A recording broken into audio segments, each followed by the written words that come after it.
नमस्कार दोस्तों, ये video editorial compilation for mains का पार्ट है। आप प्लेलिस्ट में जाके एडिटोरियल की वीडियोस पेपर वाइज और टॉपिक वाइज देख सकते हो। और अगर आप दिसंबर 2019 के बाद की वीडियोस को देखना चाहते हो तो वीडियो के नीचे मौजूद ज्वाइन बटन की सहायता से आप मेंबरशिप को ज्वाइन कर सकते हो। चलिए डिस्कशन स्टार्ट करते हैं। आप जीएस पेपर 2 के इस टॉपिक से आर्टिकल को रिलेट कर सकते हो। देखो, संविधान का जो 10th शेड्यूल है वो एंटी डिफेक्शन लॉ से संबंधित है और 10th शेड्यूल में साफ तौर पर यह बताया हुआ है, अगर कोई एमपी या फिर एमएलए अपनी पार्टी की सदस्यता को छोड़ देता है तो विधानसभा से या फिर संसद से जो सदस्यता है वो उस एमपी या एमएलए की रद्द हो जाएगी। और डिस्क्वालिफिकेशन डिसाइड किसके द्वारा किया जाता है? प्रिजाइडिंग ऑफिसर के द्वारा, यानी लोकसभा के केस में स्पीकर के द्वारा और राज्यसभा के केस में चेयरमैन के द्वारा। बट देखो, इस कानून का एक लूप होल ये है, इसमें यह नहीं साफ तौर पर बताया गया है कि कितने समय में स्पीकर को डिस्क्वालिफिकेशन से संबंधित पिटीशन पर अपना फैसला देना है।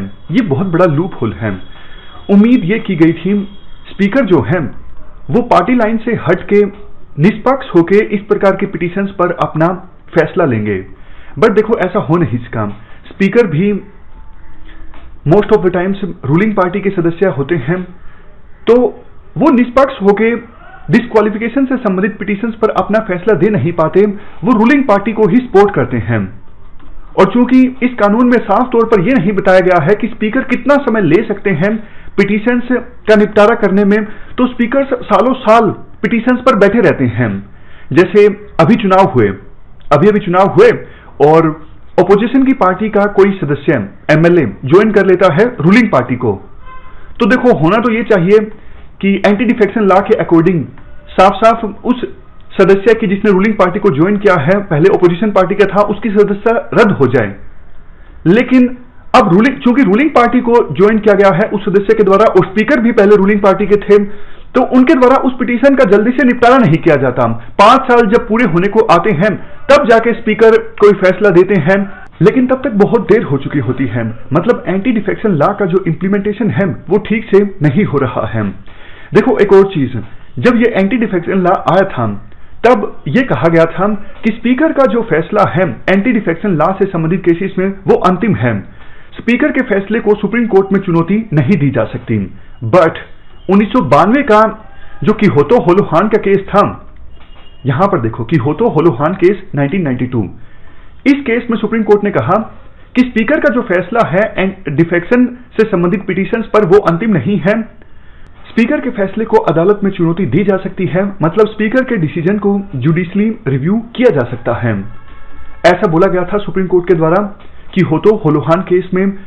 तो मतलब उसके बाद से स्पीकर के फैसले को सुप्रीम कोर्ट में चुनौती दी जाने लगी, लेकिन 1992 से पहले, यानी इस वर्डिक्ट से पहले, स्पीकर का फैसला अंतिम होता था।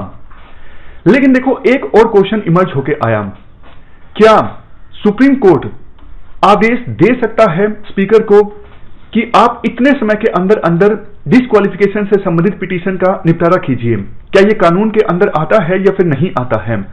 2016 के एस.ए. संपत कुमार वर्सेस काले यादिया केस में सुप्रीम कोर्ट ने इस क्वेश्चन को एक बड़ी बेंच के पास भेजा था कि आप इस क्वेश्चन का जवाब दीजिए, क्या सुप्रीम कोर्ट सीधा सीधा आदेश दे सकती है स्पीकर को कि आप 2 महीने के अंदर या फिर 3 महीने के अंदर डिस्क्वालिफिकेशन से संबंधित पिटीशन का निपटारा कीजिए?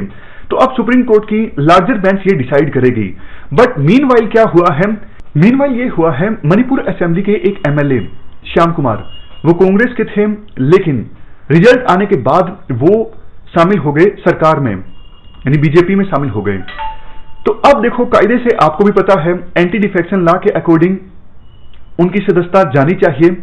बट मणिपुर असेंबली के जो स्पीकर हैं वो डिस्क्वालिफिकेशन संबंधित पिटीशन पर फैसला नहीं दे रहे हैं। तो केस फाइल किया गया पहले हाईकोर्ट में और बोला गया कि स्पीकर को आदेश दिया जाए कि वो एक निश्चित समय में इस पिटीशन का निपटारा करें ताकि श्याम कुमार, जिन्होंने पार्टी बदल ली है, उनकी सदस्यता जाए। बट हाईकोर्ट ने मना कर दिया, हम स्पीकर को आदेश नहीं दे सकते। तो मामला पहुंचा सुप्रीम कोर्ट में। सुप्रीम कोर्ट के जस्टिस आर.एफ. नरीमन ने अब 3 महीने का समय दे दिया है। समझ गए आप पूरी टाइमलाइन कि अभी एक बड़ी लार्जर बेंच सुनवाई कर रही है, क्या स्पीकर को आदेश दिया जा सकता है सुप्रीम कोर्ट के द्वारा कि आप इस निश्चित समय में पिटीशन का निपटारा कीजिए। अभी उस लार्जर बेंच का वर्डिक्ट नहीं आया है, लेकिन मीनवाइल जस्टिस RF नरीमन ने मणिपुर असेंबली के स्पीकर को बोल दिया है कि श्याम कुमार जिन्होंने पार्टी चेंज की है उनकी डिस्क्वालिफिकेशन संबंधित पिटीशन का निपटारा कीजिए 3 महीने के अंदर अंदर। और जस्टिस RF नरीमन ने सुप्रीम कोर्ट की 2007 की एक वर्डिक्ट का हवाला दिया राजेंद्र सिंह राणा केस।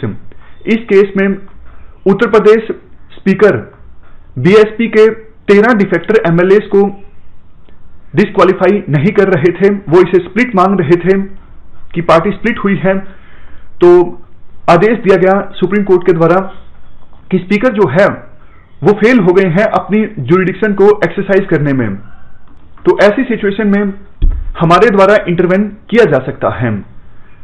तो इसी चीज का हवाला दिया गया जस्टिस RF नरीमन के द्वारा कि मणिपुर असेंबली के जो स्पीकर हैं वो अपनी ज्यूरिडिक्शन को एक्सरसाइज करने में फेल हो गए हैं, इसीलिए सुप्रीम कोर्ट आदेश दे रहा है मणिपुर असेंबली के स्पीकर को कि आप 3 महीने के अंदर अंदर डिस्क्वालिफिकेशन से संबंधित पिटीशन का निपटारा कीजिए।